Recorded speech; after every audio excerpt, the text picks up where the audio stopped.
This is the IELTS listening test. You will hear a number of different recordings and you will have to answer questions on what you hear. There will be time for you to read the instructions and questions, and you will have a chance to check your work. All the recordings will be played once only. The test is in 4 parts. At the end of the test, you will be given 10 minutes to transfer your answers to the answer sheet. Now turn to Part 1.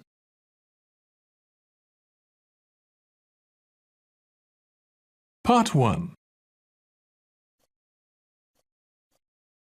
You will hear a telephone conversation between a male insurance agent and a female client who wants to make changes to her policy. First, you have some time to look at questions 1 to 5.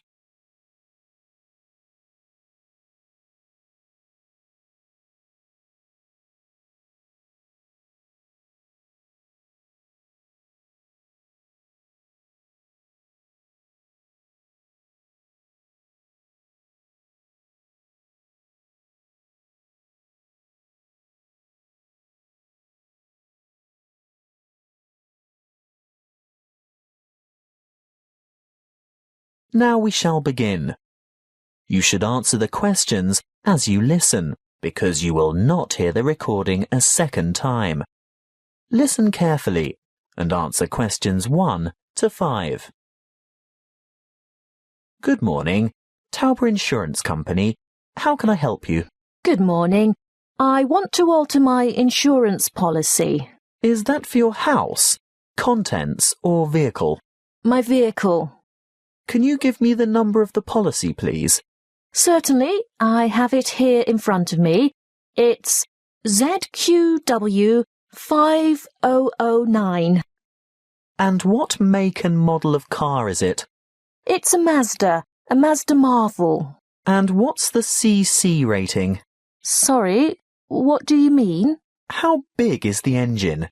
Is it 1,500 or 1,800 cc, for example? Oh, that. It's actually much bigger than that. It's 2,500 cc. Thank you.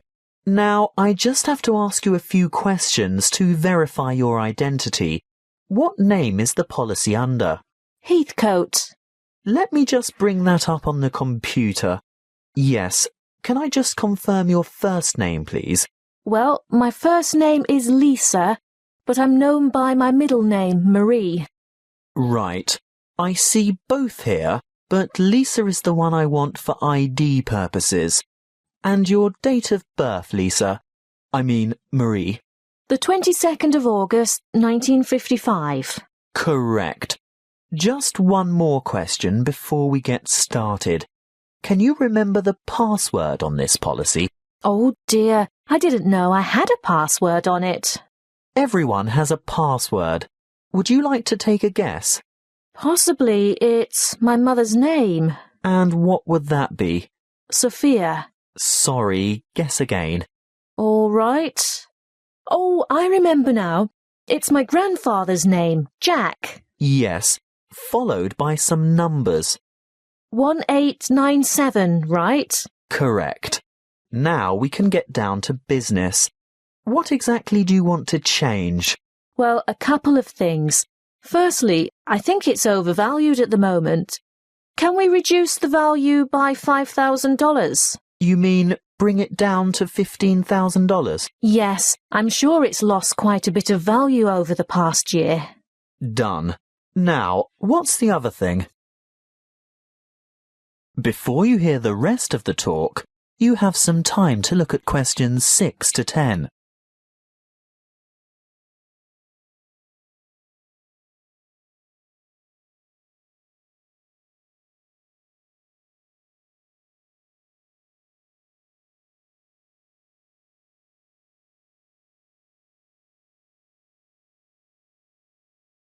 Now listen and answer questions 6 to 10.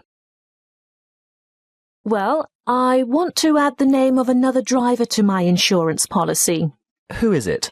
His name is Samuel Michaels. He doesn't have the same family name as you. No, he doesn't. Is that a problem? No, it shouldn't be, as long as he's over the age of 25. But we find it easier to get approval for family members. Oh, he is family. He's married to my daughter. He's my son-in-law. And he's 28, in fact. Good. And what would he be using the car for? Would it be business or social purposes? Not really. You see, I've injured my right arm and I'm having difficulty driving. It's not an automatic. I have to use the gear stick. And Sam, that is Samuel, offered to drive me to my appointments and so on. He's a good driver and I feel safe with him, but I'd like to know that the car is still insured with him behind the wheel. So that would be family reasons then? Yes, I think so. Will my premium go up? No, as long as you can provide us with a photocopy of his driver's license. A true copy. You know what I mean. You'll have to get someone from the Department of Transport to sign it, saying that he's seen the original document. I think we can manage that without any difficulty. Oh, and while he's at the department, he should ask them for a record of any driving offences, demerit points, that kind of thing. Only for the last 5 years, though. We're not interested in anything beyond that, but it's important that he has a clean record for the 5 previous years. Oh, I'm sure that won't be a problem. Is there anything else you need? Just the date for when you'd like this to take effect. Today, if that's possible. Yes, we can issue temporary cover from today's date, but full cover won't apply until we've received the paperwork and it's been approved. What exactly is temporary? He'll be covered for 2 full weeks, but it will lapse after that time if there's any problem with his credentials.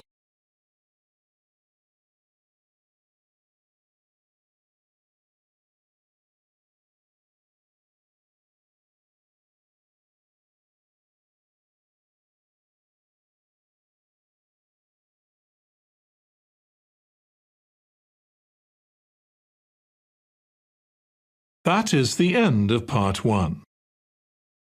You now have 1 minute to check your answers to part 1.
Part 2. You will hear a counsellor from Health Services talking about confidence and goal setting. First, you have some time to look at questions 11 to 16.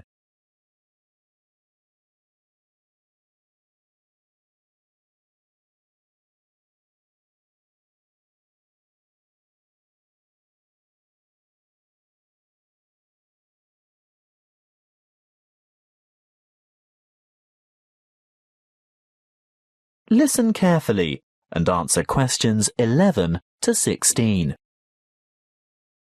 Hello, I'm Jo from Health Services, and I'm pleased to be here talking to you today.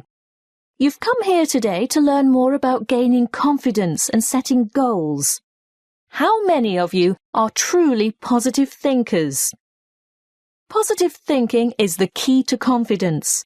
It doesn't matter whether you are playing a sports match, facing an interview, or preparing for an exam.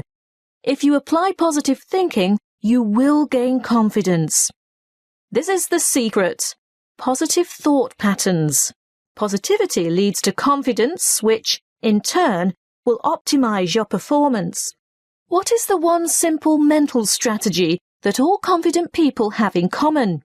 They concentrate on success. But don't they ever fail? Don't they make mistakes? What happens when things go wrong? The crucial difference is that they don't dwell on failure. Everybody makes mistakes. How else do we learn? Rather than giving up or becoming depressed, the best strategy is to register the mistake, note what went wrong, and determine what would have been a better way to act or what could have been done differently in order to achieve a more successful outcome. Then move on. Yes, erase the negative emotions. Allow those memories of defeat, frustration, or dissatisfaction to fade and move forward. Negativity erodes confidence. You need to put aside your disappointments and focus on successful outcomes. Oh, it's not that easy, I can hear you saying. Well, no, it's not easy to forget failure, but no one ever fails completely, so congratulate yourself on the areas where you did do well. Mentally replay the best bits, even if they're only a small part. Now, there are 2 more things you need to do. Firstly, rehearsal. Yes, you heard me. Rehearsal. Surely only actors in a play need to rehearse their parts? No, the truth is we all need to rehearse. This is a surefire way to build confidence. Before the match, presentation, the exam, or whatever, imagine yourself performing successfully in that particular situation. And here's the second tip. Look confident. That will always give you an extra physiological advantage. So you can see that mind and body work together on this. You have to think and act positively. Let's talk a bit more about how to look confident. If you have to overcome a challenge, get rid of that anxious expression and rigid posture, those downcast eyes and nervous gestures.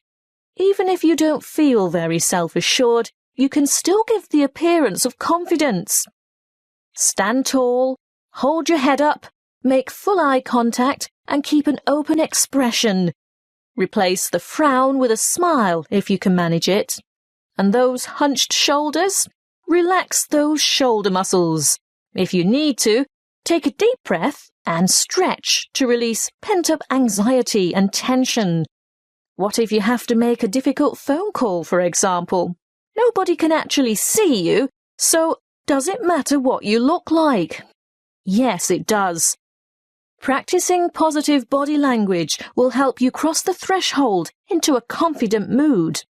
Before we move on to talk about goal setting, it may surprise you to know that once you have set a goal in life, the brain responds with a burst of activity, which we experience as, that's right, happiness.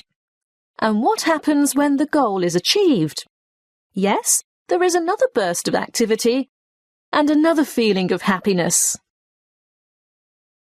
Before you hear the rest of the talk, you have some time to look at questions 17 to 20.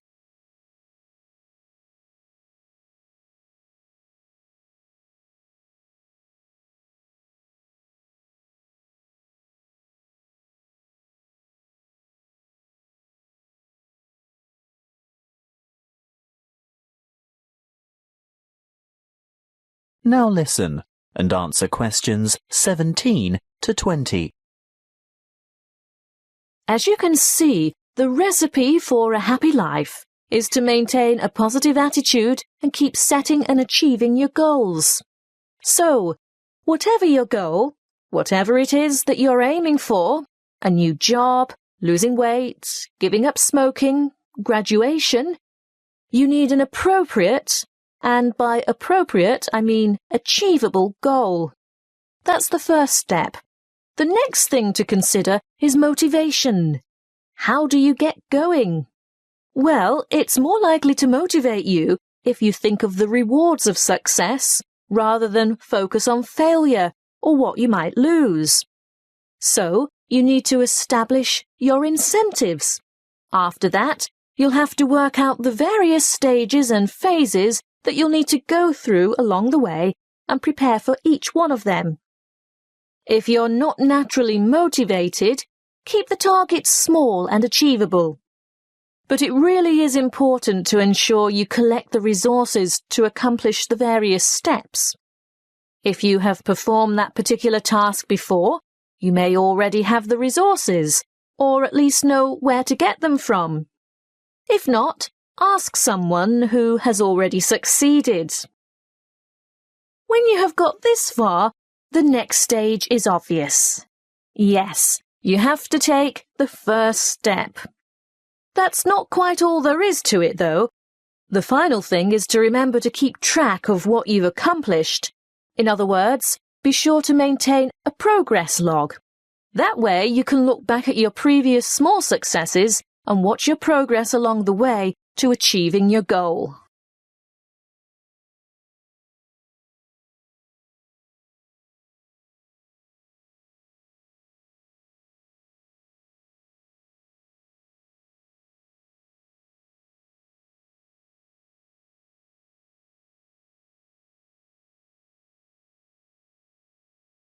That is the end of Part 2. You now have 30 seconds to check your answers to Part 2.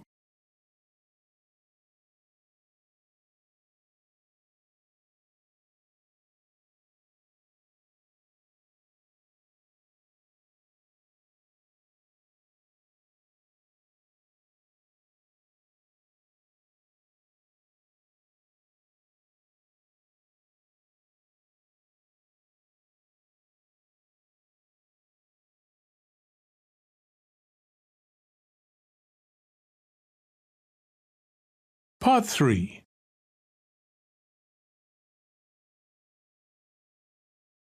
You will hear a conversation between two students and their professor, who is asking them to organise a panel discussion for an upcoming conference.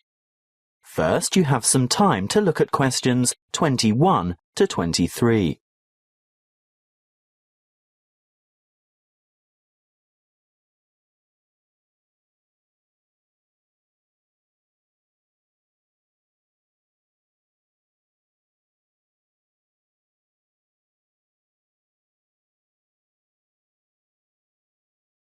Listen carefully and answer questions 21 to 23. Come in and sit down, Louise, Stuart. I suppose you're wondering why I've asked you both to come here today. Well, we've heard rumours. Forget the rumours. I'll get straight down to business. You know that I'm organising a conference on 17th century English literature? Yes, but... Well, I've arranged for 3 keynote speakers, and I've invited 25 panellists so that we can have 5 panel discussions, and I want you two to organise one of the panel discussions. But we haven't done that before. Is it like a team presentation? No, the purpose is quite different. In a team presentation, the group presents agreed-upon views, as you have both done at the end of a group project. Yes. Well, in a panel discussion, the purpose is to put forward different views. We want to expose the audience to several different viewpoints at the same session. It can help the audience evaluate their own positions regarding specific issues, and if it's well conducted, it's usually more interesting than a single speaker forum. Before you hear the rest of the conversation, you have some time to look at questions 24 to 30.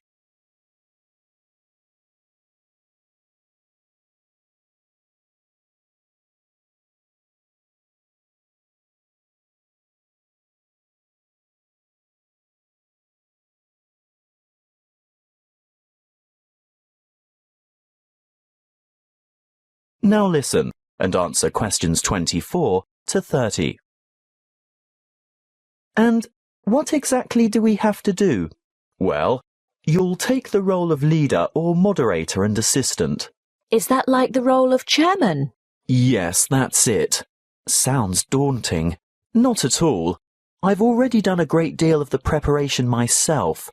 Let me run through the procedure with you. I've singled out an issue that will entail quite some conflict of opinion. I've selected panelists who are well informed and will probably have contradictory points of view. That's very important, you know. Actually, I feel a bit nervous. How many panelists will there be? Well, I've invited 5 panelists for each panel because that's probably the maximum number that an inexperienced moderator can handle. But don't worry, I always invite more than we need because you can be sure someone won't be able to make it. So you'll probably just end up with 4, which is a very manageable number. Oh, I see. And I've chosen a moderator. That's you, by the way. Ah, but Stuart will help, right? Yes, I'll get on to timekeeping and whatnot shortly. That's where an assistant is indispensable. But what procedure do we follow to conduct the panel discussion? Don't worry, I was just about to say, I've also settled on the format. What is it? There are various formats that can be followed, but I've always found this one to be very effective. Yes? Okay. Make some notes on these guidelines as I run through them and ask me questions about anything you don't understand. We're ready? Firstly, the moderator introduces the topic and the panelists. But we don't know who the panelists are. Don't worry, I've prepared a short biographical introduction for each one of them, and I'll give you that information tomorrow. Oh, good. Next, the panelists are given a set amount of time to present their views on the topic. I'd say about 2 minutes each should be sufficient. Now, this is where Stuart's timekeeping is going to be important. You have to keep to the schedule all the way through because the lecture room has only been booked for an hour. How do I indicate when the time is up? You stand off to one side of the panel, either with your back to the audience or hidden from the audience, but in full view of the panel and moderator. You have a digital clock or timer, and you hold up the appropriate number of fingers to give the number of minutes. When the time is up, you make a cutting gesture with your hand. Ah, but what if the panelists keep talking? Then that's your job to politely intervene and move on to the next segment, which is the discussion itself. Panelists discuss, ask questions, and react to the opinions of other panel members. This, of course, is their primary function and should occupy about 60% of the allotted time. Stuart will watch the time, right? Yes, because you'll be making brief notes. Why? Well, when the time's up, the moderator shuts down the debate and provides a summary of the discussion. Oh, and then it's over? Well, no. The secondary function of the panel is to answer questions from the audience, and that should take up the remaining 15 to 20 minutes. It's the leader's role to recognise appropriate questions and reject those not related to the subject. During the question period, you must maintain strict control, and this will most likely be the toughest part of the whole job. Oh dear. Stuart will of course help you here by ensuring that as many people as possible have a chance to ask their questions, and that no one member of the audience tries to dominate. With about 5 minutes to go, he'll announce that there's time for only a couple more questions, then announce, last question. And then it's over? Not quite. You still have to acknowledge the involvement of the panelists and invite the audience to thank them with a round of applause. Should I clap too? Yes, you should both take part in the applause.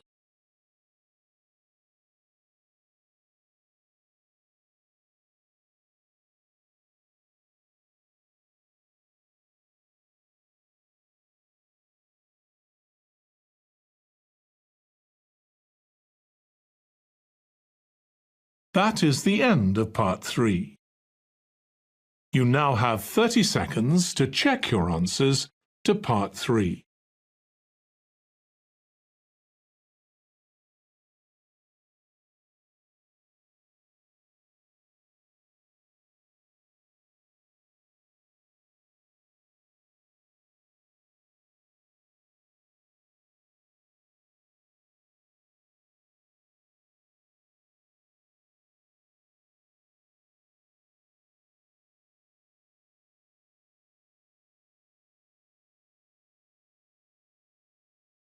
Part 4.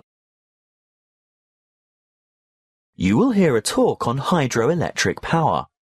First, you have some time to look at questions 31 to 40.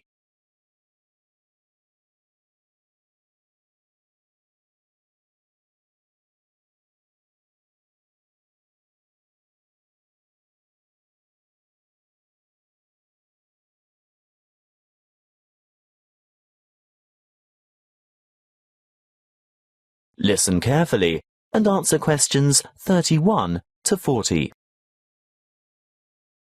Welcome to our series on renewable resources. The topic today is hydropower. As you most probably know, hydro means water, so we are talking about using water to generate electricity. Of course, there are many ways to generate electricity, but hydropower is important to the community. Firstly and obviously because it's renewable. The Earth's hydrologic cycle of constant evaporation and transpiration provides a continual supply of water from rainfall and snowmelt. The second point to consider is its efficiency. Hydropower plants are able to convert approximately 90% of the energy from the falling water into electric energy, whereas many fossil-fueled plants lose more than half of the energy content of their fuel by way of waste heat and gases. For this reason, they are very efficient. Hydropower is also clean. It doesn't emit harmful gases that contribute to air pollution, acid rain, and global warming. No trucks, trains, or pipelines are needed to bring fuel to the site, and there's no noise pollution either. Furthermore, hydropower plant machinery is fairly simple and runs at slow speeds, which makes it reliable and durable. And hydropower units are flexible also. They have the ability to start quickly and adjust rapidly to changes in demand for electricity, thus enabling them to meet peak loads. But this also allows them to serve as reserve capacity and bring more stability to the power system overall.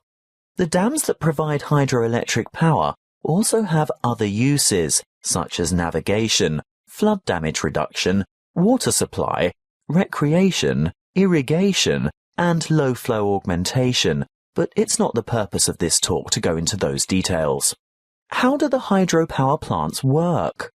Well, a dam is built across a river, which captures water to form a reservoir and raises the water level to create head.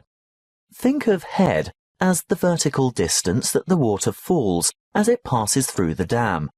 In other words, the difference in water level between the reservoir behind the dam and the river below. Water from the reservoir flows through an intake gate into a penstock. This is a kind of narrow channel which leads to the turbine below. The force of the water causes the turbine to rotate rapidly, which in turn drives the generator to spin and produce electricity. The electricity is carried the long distances from the powerhouse to substations on the outskirts of cities via power lines. Can you build a hydropower unit on any river? Well, no. Just having water in a river isn't enough. A good dam site must have enough stream flow as well as enough head. A fast-flowing river on the plains is probably not suitable because a dam couldn't be built high enough to provide the head needed for efficient production of electricity. On the other hand, dams in arid high country may have plenty of head but insufficient stream flow. The perfect spot for a hydropower plant is where the right combination of stream flow and head exists. What about the environment? Surely the construction of large dams has an environmental impact. Well, yes it does. Certainly dams and reservoirs are built to improve the lives of people living in towns, farming communities and cities. But there must be a balance between development and preserving the natural environment. Needless to say, the natural river environment is changed, which leads to changes in river ecology and aquatic habitat.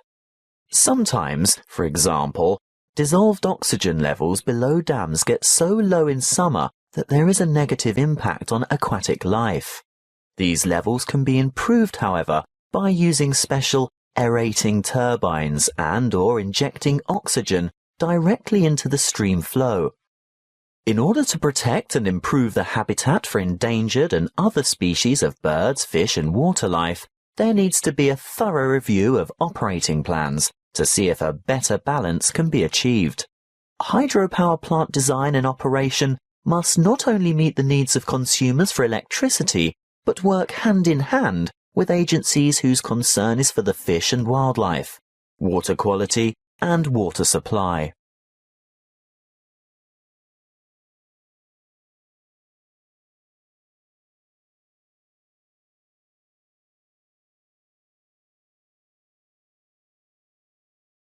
That is the end of Part 4. You now have 1 minute to check your answers to Part 4. That is the end of the listening test. In the IELTS test, you would now have 10 minutes to transfer your answers to the answer sheet.